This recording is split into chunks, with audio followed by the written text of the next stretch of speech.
I pulled up the warehouse reports late last night, and I saw a specific pattern that honestly made me sit back in my chair. You look at the charts, and you see one story, but you look at the movement of physical inventory out of registered vaults, and you see something completely different. It's not what you're hearing on the financial news networks because they are looking at the price ticker while the inventory is being drained out the back door. That is exactly backwards, and I think you deserve the full story. So here it is. It is Tuesday, 27 February, coming to you on Chicago time. Comment what day and date you're watching from because I'm always curious how far this travels and where you are in the cycle when you hit play.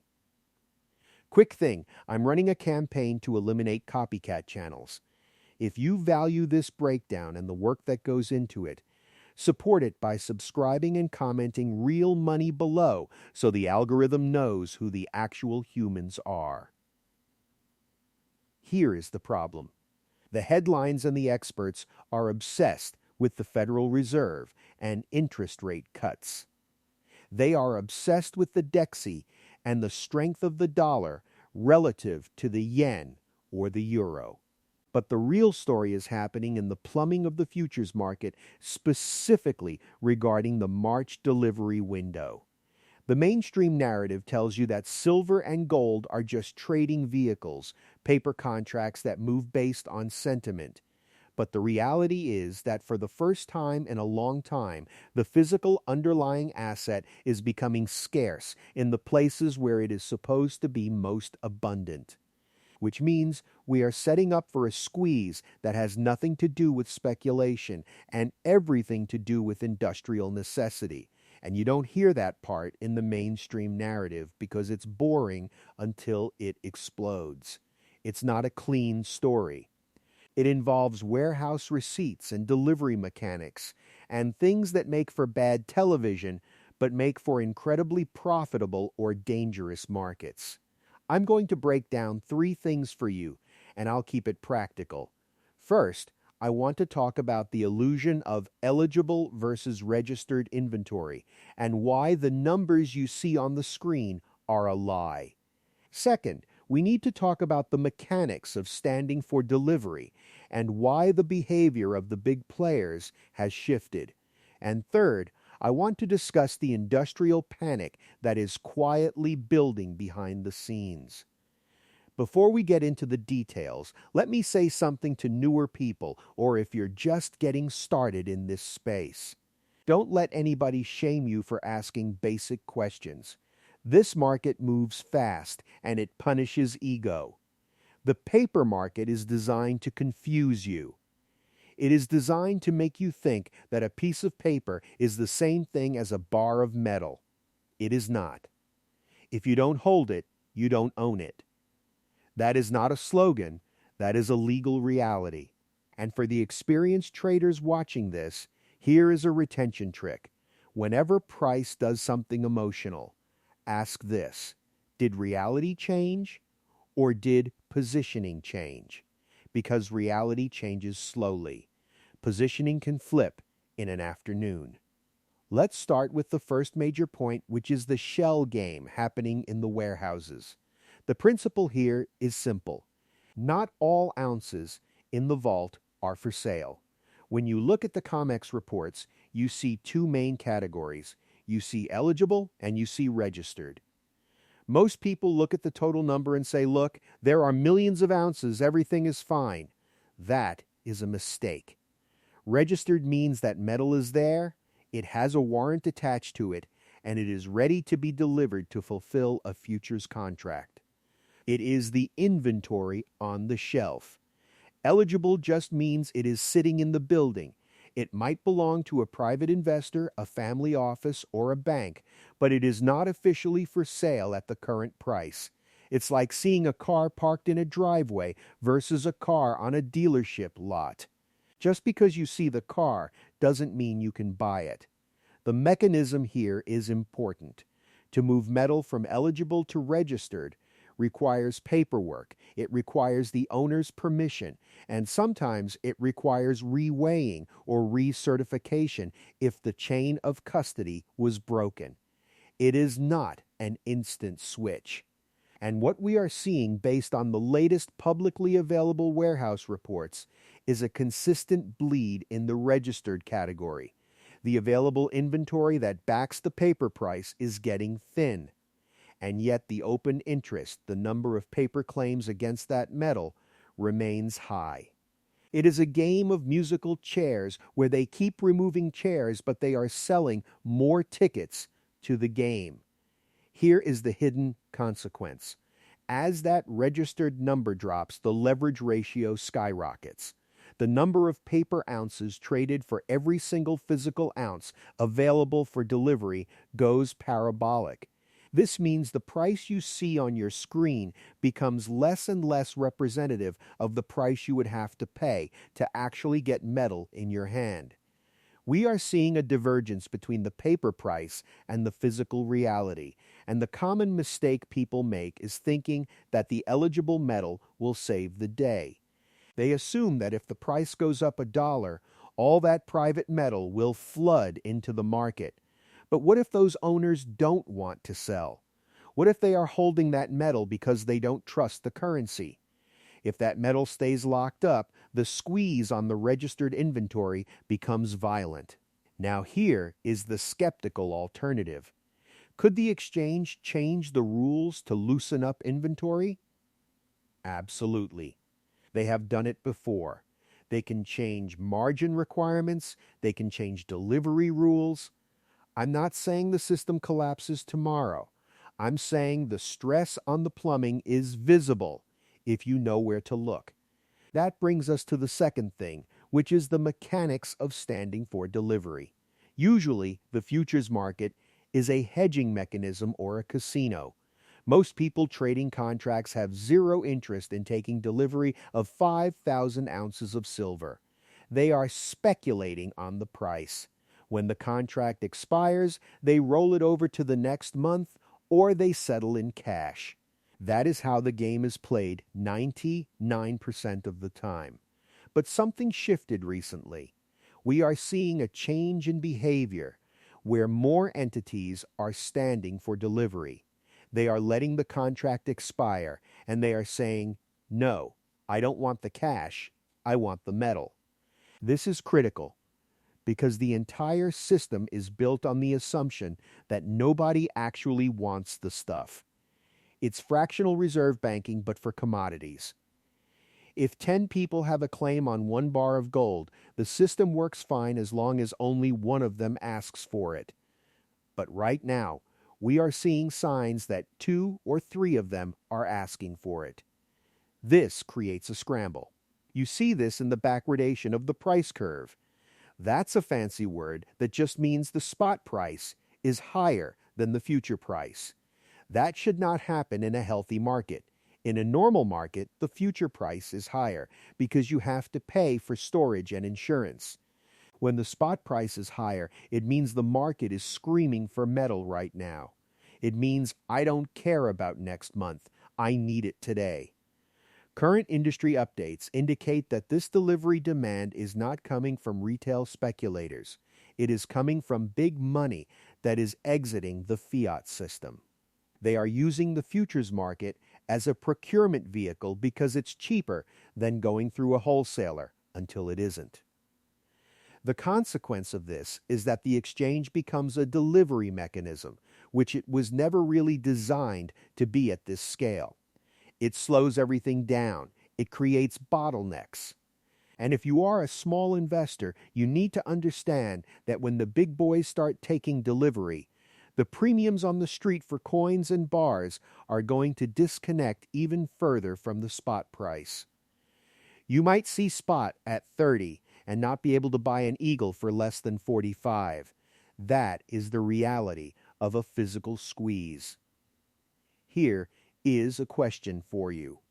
If you had to choose between holding a futures contract that promises delivery or a physical bar in your own safe, how much of a premium would you be willing to pay for that peace of mind? Drop that in the comments because I read them and I want to know where your head is at. Now add the third ingredient on top of that, which is the industrial panic. This is specific to silver more than gold, but it applies to the whole complex. Silver is not just money. It is a strategic metal. It is in every solar panel, every electric vehicle, every cruise missile, and every high-end electronic device. The demand from these sectors is what economists call inelastic. That means if the price of silver goes up, Apple and Tesla and the solar manufacturers cannot just stop buying it. They need it to finish the product. The silver in an iPhone costs pennies.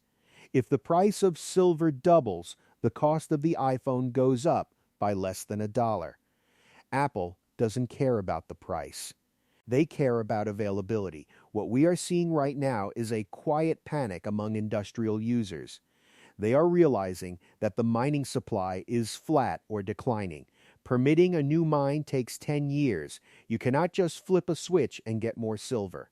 So these companies are starting to stockpile. They are bypassing the COMEX and going straight to the refiners and the miners. They are securing offtake agreements. This removes metal from the market before it ever even gets to the warehouse. It is a stealth drain. The paper market is trading based on technical analysis and Fed whispers, while the physical market is being vacuumed up by industry. The common misconception here is that higher prices will destroy demand. People think if silver hits $50, industry will stop using it. That is wrong. They will thrift it, they will try to use less, but they cannot eliminate it. Physics is physics. Silver is the most conductive metal. You need it. So higher prices will not kill industrial demand, but they will kill the availability for retail investors like you and me. The big companies will get their metal first. We get what is left over. Now let me be honest with you and give you the uncomfortable scenario. I'm not here to pump sunshine. There is a scenario where this squeeze happens and the price on the screen does not move. In fact, it could go down. How is that possible? Because if the exchange runs out of metal, they can declare a force majeure. They can say, sorry, we can't deliver, here is your cash settlement. They will give you dollars at the official price. If the official price is $30, you get $30. Meanwhile, the real price on the street to actually buy metal might be $60 or $100. You get paid out in depreciating paper while the asset runs away from you. This is the risk of playing in the paper market. You are betting on the rules remaining fair, and history tells us that when things get tight, the rules change to protect the house. Here is the twist. Nobody sees coming. Everyone is looking for a price explosion, but the squeeze might manifest as a liquidity drought. You might see a situation where you simply cannot buy. The dealers are sold out. The mints are on back order. The price on CNBC says one thing, but your local shop has nothing on the shelf. That is what a real squeeze looks like. It's not a green candle on a chart. It's an empty shelf. So what do you actually do with this information? I want to give you a practical framework because information without action is just entertainment. If you are a stacker, the strategy is simple but hard to execute emotionally. Do not chase the green candles. When the price spikes, wait. When the price gets smashed down by paper selling, that is your window. But more importantly, stop looking at the spot price as the value of your portfolio. Look at the replacement cost. If you had to sell your stack today and buy it back tomorrow, what would that cost? That is the real value. Focus on ounces, not dollars. And for the love of everything, get your metal out of unallocated pool accounts. If you don't have the serial numbers or the physical metal, you are an unsecured creditor. If you are a collector, you need to be careful. In a squeeze, the spread between generic bullion and numismatics can get weird. Sometimes bullion premiums skyrocket while collectibles stay flat. Don't confuse the two. Buy numismatics because you love the history or the art. Buy bullion because you want liquidity. For the traders watching, respect the leverage. If you are long futures contracts, understand the rollover risk. If the market goes into steep backwardation, rolling that position is going to cost you a fortune. And be aware that margin requirements can be raised overnight. They can force you out of your position just before the move happens. That is the oldest trick in the book. Here is a simple approach. 1. Establish your core physical position that you do not touch. That is your insurance. 2. If you want to speculate, use a separate pot of capital that you can afford to lose. 3. Keep some powder dry in cash. I know we hate cash, but you need liquidity to take advantage of the volatility. When they smash the price, you want to be the buyer, not the victim. So here's what we covered. The paper market is trading a narrative, while the physical market is facing a plumbing crisis. The ratio of eligible to registered ounces is flashing a warning sign that liquidity is drying up. The big players are starting to stand for delivery, treating the exchange as a grocery store instead of a casino. And the industrial demand is putting a floor under the market that the paper traders don't understand. Stay alert. Don't let the volatility shake you out of a good position. The noise is going to get louder. The headlines are going to get more confusing. But if you watch the flow of metal, if you watch the warehouses, you will see the truth. If you're successful building a position or navigating this market, share your success story in the comments so others can stay motivated. Because the people who do well in markets like this aren't the loudest. They're the most prepared. And if you want to support this channel and keep this campaign strong against the copycats, subscribe right now and comment real money. All right, take care of yourself, stay sharp, and I'll talk to you soon. And just so we're crystal clear, this is educational commentary. It's my take based on publicly discussed information and my own reasoning. And it's not personal financial advice. I'm not your advisor. I don't know your goals or your risk tolerance, and I could be wrong. You make your own decisions, and you own the outcomes. Do your own homework. Consider your situation, and only take risks you can actually live with.